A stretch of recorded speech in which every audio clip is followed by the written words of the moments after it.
Ontem, a segunda Câmara do Tribunal de Contas da União, TCU, decidiu condenar o ex-procurador-geral da República, Rodrigo Janot, o ex-procurador Deltan Dallagnol e o procurador João Vicente Romão. Essa condenação os obriga a ressarcir os cofres públicos por dinheiro gasto pela força-tarefa da Lava Jato com diárias e passagens. Será que essa condenação foi justa?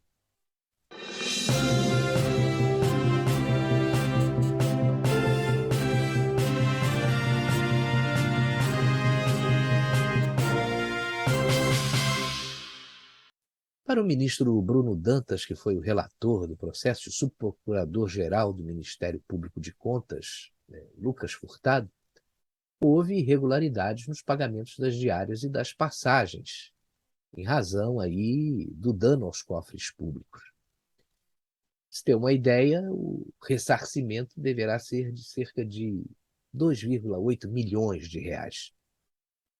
Esse caso aí é apurado desde 2020 pelo Tribunal de Contas e o relatório do ministro Bruno Dantas foi aprovado ontem, dia 9 de agosto, por 4 votos a 0.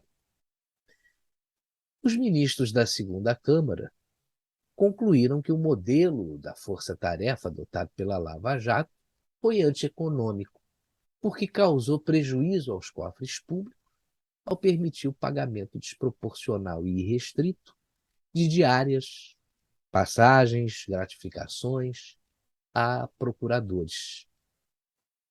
Para os ministros Bruno Dantas, Haroldo Cedras, Antônio Anastasia e Augusto Nardes, houve ainda ofensas ao princípio da impessoalidade em razão da ausência de critérios técnicos, que justificassem aí a escolha dos procuradores que iam integrar a operação, além, segundo eles, desse modelo ser benéfico e rentável aos participantes. Mas, para o ex-procurador da Lava Jato, Deltan Dallagnol, o sistema político não está nem aí para a sociedade e quer ver a Lava Jato longe do Congresso Nacional. Ele também vê a condenação como uma espécie de vingança, porque ele não recebeu pessoalmente nenhum centavo desse dinheiro e nem mandou pagar despesa nenhuma. Para ele, essa decisão mostra até onde o sistema é capaz de chegar para impedir que o combate à corrupção avance no país. Agora, tem uma coisa curiosa nisso tudo, que é o parecer anterior da área técnica do Tribunal de Contas, porque esses ministros que estão lá foram indicações políticas, mas existe uma área técnica do tribunal que concluiu que não houve irregularidades e recomendou o arquivamento do processo. Só que não foi isso que aconteceu, né? A Lava Jato, ela foi responsável pelo desmonte do maior esquema de corrupção já descoberto na história do Brasil e, quem sabe, até da humanidade. É claro que alguns excessos podem ter acontecido por parte de alguns membros da Força-Tarefa. Isso deve ser investigado e corrigido, nenhum problema. Mas o que fizeram foi um desmonte da operação que culminou com a descondenação de quem assaltou o país e foi condenado em 3 instâncias, com provas inquestionáveis.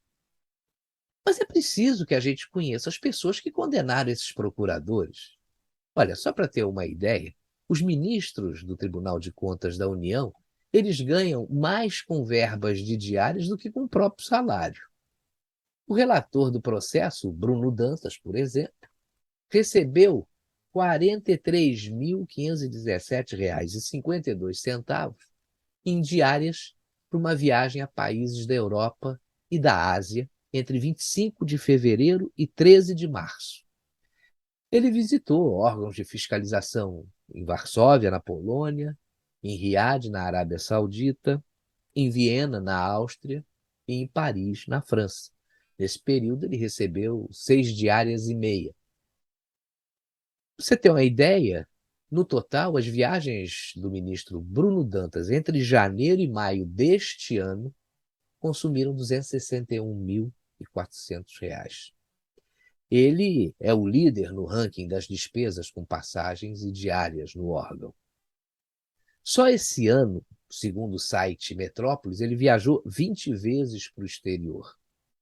O Bruno Dantas, para vocês terem uma ideia, chegou ao TCU indicado pelo Senado. Seu padrinho político é nada mais, nada menos do que Renan Calheiros. Em 2018, o Bruno Dantas foi designado por Rodrigo Maia para presidir uma comissão de 5 juristas com a finalidade de elaborar um pacote de projetos de aperfeiçoamento aí da gestão governamental e do controle da administração pública. Com essas ligações, a gente já pode ter uma ideia de como esse ministro vê a Operação Lava Jato. Mas vamos para o outro ministro que condenou os procuradores, Haroldo Cedras. O filho desse ministro, Tiago Cedras, esteve envolvido em uma polêmica e o seu escritório de advocacia foi alvo da Operação Esquema S, que o acusava, né, de ter reembolsado aí mais de 30 milhões de clientes, 30 milhões de reais, de clientes com interesses diretos ou indiretos em casos no Tribunal de Contas da União. Esses recursos foram pagos entre 2015 e 2017. E, curiosamente, seu pai, Haroldo Cedras, era presidente da Corte de Contas e ficou lá no período de 2014 a 2016. Bom, tem outra coisa. A ex-procuradora-geral da República, Raquel Dodge, denunciou o ministro Haroldo Cedras e o seu filho Tiago Cedras sob acusação de tráfico de influência por supostamente terem atuado em favor da empresa UTC Engenharia em processos relativos a contratos para a construção da usina de Angra 3. Augusto Nardes é outro ministro que condenou os procuradores da Lava Jato. Mas veja que interessante.